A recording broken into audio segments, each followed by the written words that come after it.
अस्सलाम वालेकुम व्यूवर्स। आज हम पढ़ेंगे HCF।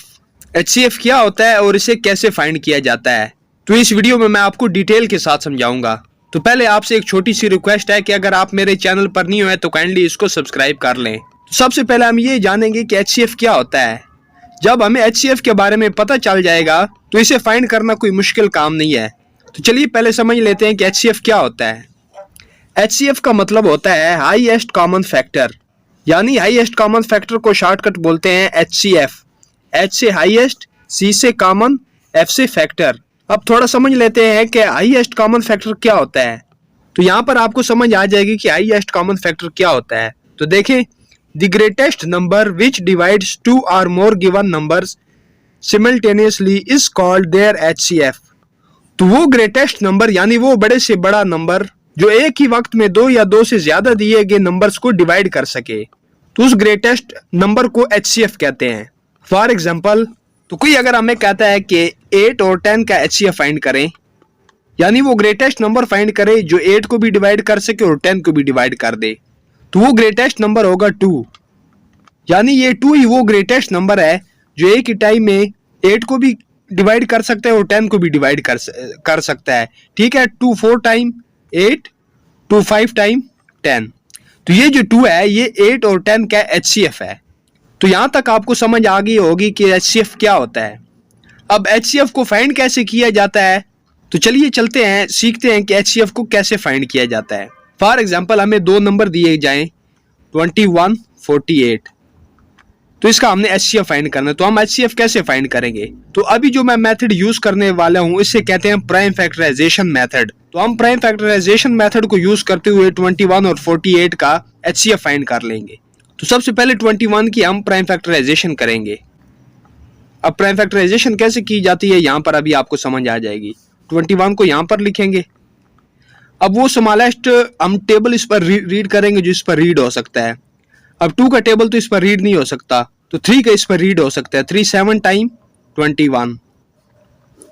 अब 7 पर तो ना 2 का टेबल रीड हो सकता है ना 3 का, 7 पर 7 का टेबल ही रीड हो सकता है 1 टाइम। जब तक यहाँ पर 1 नहीं आ जाता हम टेबल रीड करते रहेंगे। तो यहाँ पर 1 आ चुका है, तो 21 की प्राइम फैक्टराइजेशन कंप्लीट हो चुकी है।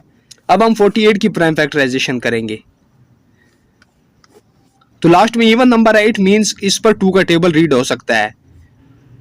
2 2 time 4, 2 4 time 8, it means 2 24 time 48। अब 24 पर भी फिर हम 2 का टेबल रीड कर सकते हैं। 2 1 time 2, 2 2 time 4, it means 2 12 time 24। अब 12 पर भी हम फिर 2 का टेबल रीड कर सकते हैं। 2 6 टाइम 12। अब फिर हम 6 पर 2 का टेबल रीड कर सकेंगे। 2 3 टाइम 6। अब 3 पर 3 का टेबल ही रीड होगा 1 टाइम। तो यहाँ पर 1 आ चुका है। 48 की प्राइम फैक्टराइजेशन कंप्लीट हो चुकी है। अब नेक्स्ट स्टेप में क्या करेंगे कि इसकी भी प्राइम फैक्टराइजेशन को लिखेंगे और इसकी भी। ठीक है, तो 21 की हमारे पास क्या प्राइम फैक्टराइजेशन आई है, यानी इनके कौन सी प्राइम फैक्टर आए हैं 21 के, 3 और 7। 3 × 7। 48 की लिखेंगे, तो 48 के प्राइम फैक्टर कौन से आए हैं, 2 2 2 2 3।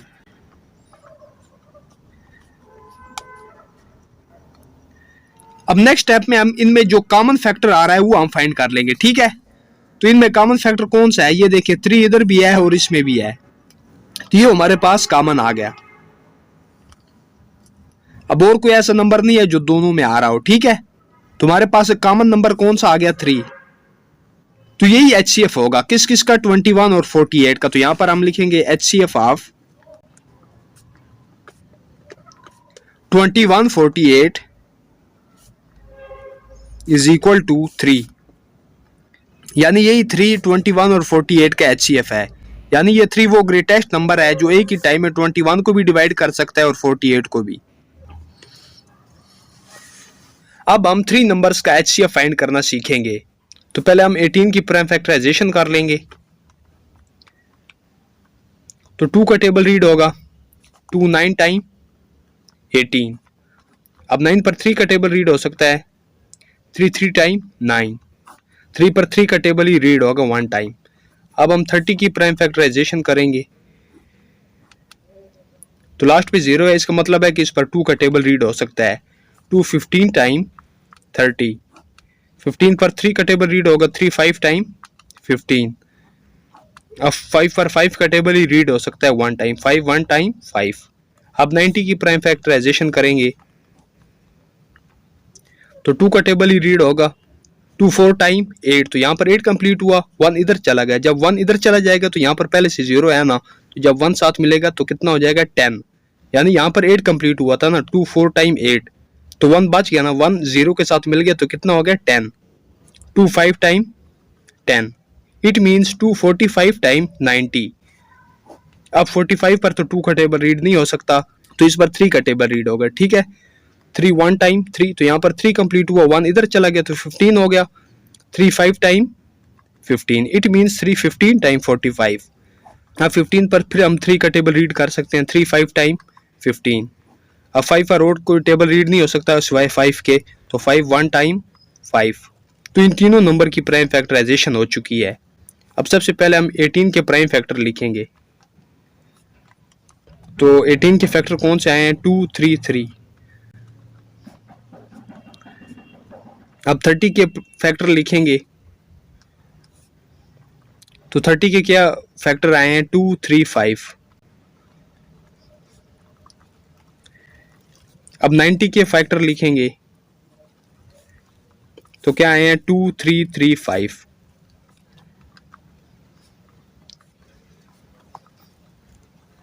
अब इनमें जो कॉमन फैक्टर है वो हम ढूंढेंगे कि इनमें कौन सा कॉमन फैक्टर है।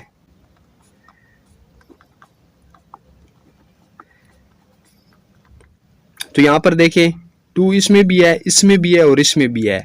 हम 3 नंबर्स का HCF फाइंड कर रहे हैं ना, तो जो कॉमन होना चाहिए वो भी इन तीनों में आना चाहिए। तो ये देखें 2 इसमें भी है, इसमें भी है और इसमें भी है, तो ये हमारे पास कॉमन आ गया। और कोई नंबर देखते हैं कोई कॉमन आ रहा है कि नहीं। देखें 3 इसमें भी है और इसमें भी है और यहाँ पर भी है 3, तो ये भी कॉमन आ गया। अब आगे देखें 3 इसमें है, इसमें भी, लेकिन इसमें नहीं है 3, और 5 इसमें भी है, इसमें भी है, लेकिन ऊपर 5 नहीं है। तो यही सिर्फ हमारे पास एक ये नंबर कॉमन आ रहा है और एक ये नंबर कॉमन आ रहा है। एक 2 आ रहा है तो लिखेंगे 2 मल्टीप्लाई एक 3 आ रहा है, तो इन दोनों को हम आपस में मल्टीप्लाई कर देंगे। 2 मल्टीप्लाई 3, तो ये कितना आ जाएगा 6। तो ये जो 6 है ये 18 30 और 90 का HCF है, ये 6। तो यहां पर हम लिखेंगे HCF ऑफ 18 30 90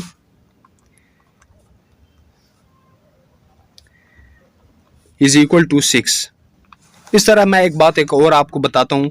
बाज़ जो नंबर होते हैं जिनका आप HCF फाइंड करते हैं, जब आप उनके फैक्टर यहाँ पर ऐसे लिखेंगे ना, तो बाज़ औक़ात ये कंडीशन पैदा हो जाती है कि उनमें कोई नंबर कॉमन नहीं आ रहा होता। तो जब ये कंडीशन पैदा हो जाए कि उन नंबर्स में से कोई कॉमन नहीं आ रहा होता, तो ऐसी सूरत में जो HCF होता है वो 1 होता है, ठीक है। ये बात आपने याद रख लेनी है कि जब भी ऐसी कंडीशन पैदा हो जाए कि कोई नंबर जो कॉमन ना आ रहा हो, तो ऐसी कंडीशन में HCF 1 होता है। उम्मीद करता हूं कि आपको HCF के बारे में समझ आ गई होगी कि HCF क्या होता है और इसे कैसे फाइंड किया जाता है। जो मेरी नेक्स्ट वीडियो होगी वो होगी LCM पर। तो इन टॉपिक के अलावा अगर आपके ज़हन में किसी और टॉपिक पर कोई क्वेश्चन है तो वो आप मुझे कमेंट करके पूछ सकते हैं।